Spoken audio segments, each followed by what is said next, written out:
Hey everybody, welcome back to our channel. In this video we have to learn some daily used English sentences that we are translating from Telugu to English which we used in daily life. So let's get started.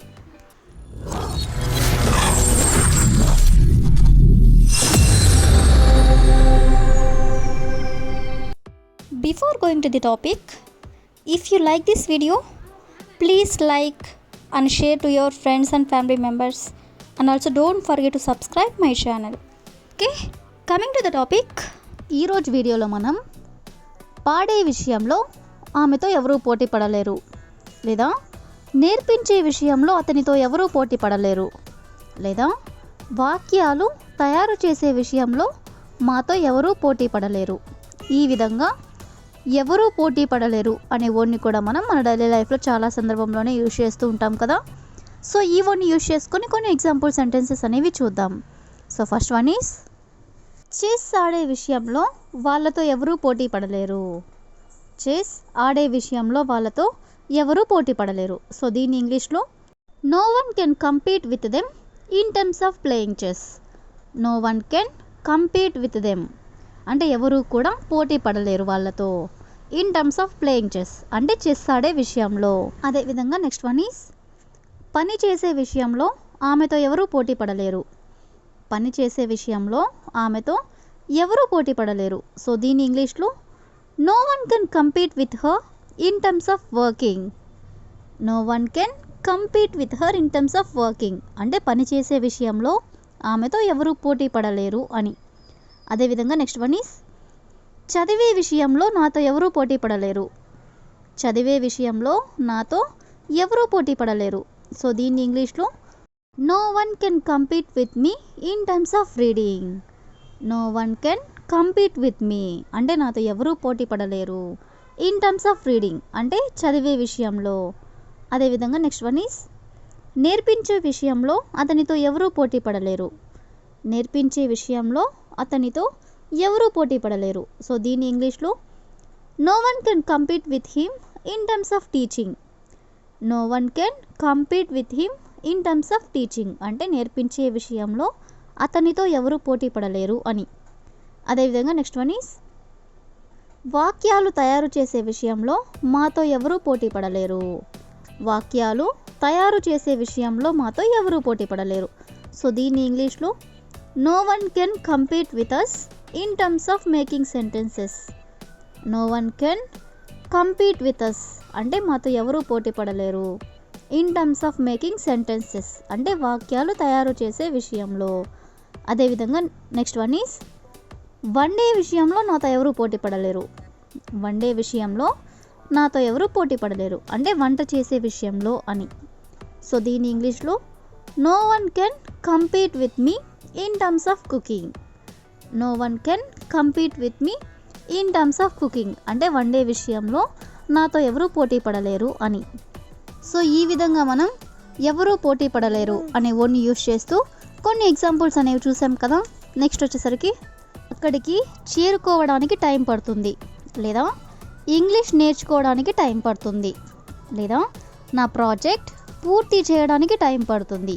ఈ విధంగా time పడుతుంది అనే వర్డ్ని కూడా మనం చాలా సందర్భంలో use చేస్తూ ఉంటాం కదా. సో ఈ వర్డ్ని యూజ్ చేసుకొని కొన్ని ఎగ్జాంపుల్స్ అనేవి చూద్దాం.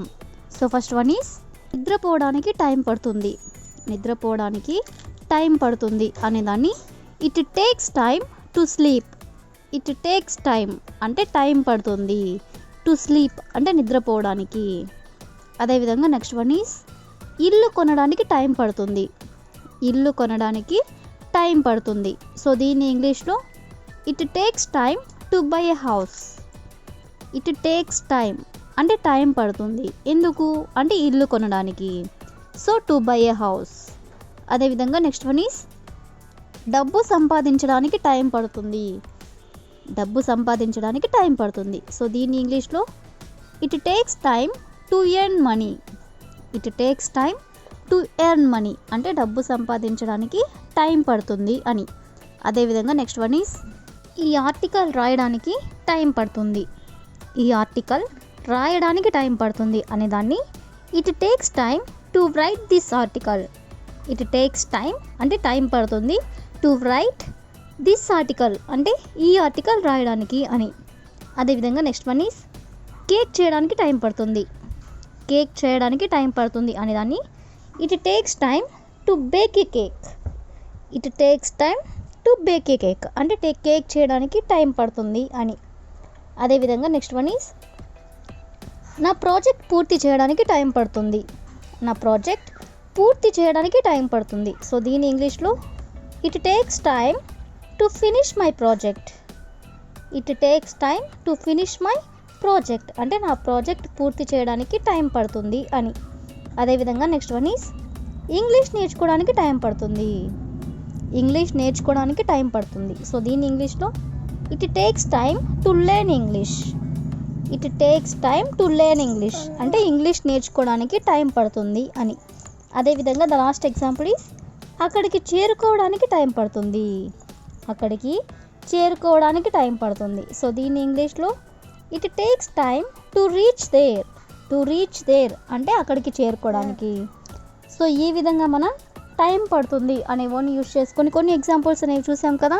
నెక్స్ట్ వచ్చేసరికి నువ్వు ఎవరైనా సరే ఇక్కడికి రావాల్సి ఉంటుంది, లేదా నువ్వెవరైనా సరే ఆమెని కలవలేవు, లేదా నువ్వెవరైనా సరే బయట వేచి ఉండాల్సి ఉంటుంది. ఈ విధంగా నువ్వెవరైనా సరే అనే వర్డ్ని కూడా మనం మన డైలీ లైఫ్లో చాలా సందర్భంలో యూజ్ చేస్తూ ఉంటాం కదా. సో ఈ వర్డ్ని యూజ్ చేసుకొని కొన్ని ఎగ్జాంపుల్స్ అనేవి చూద్దాం.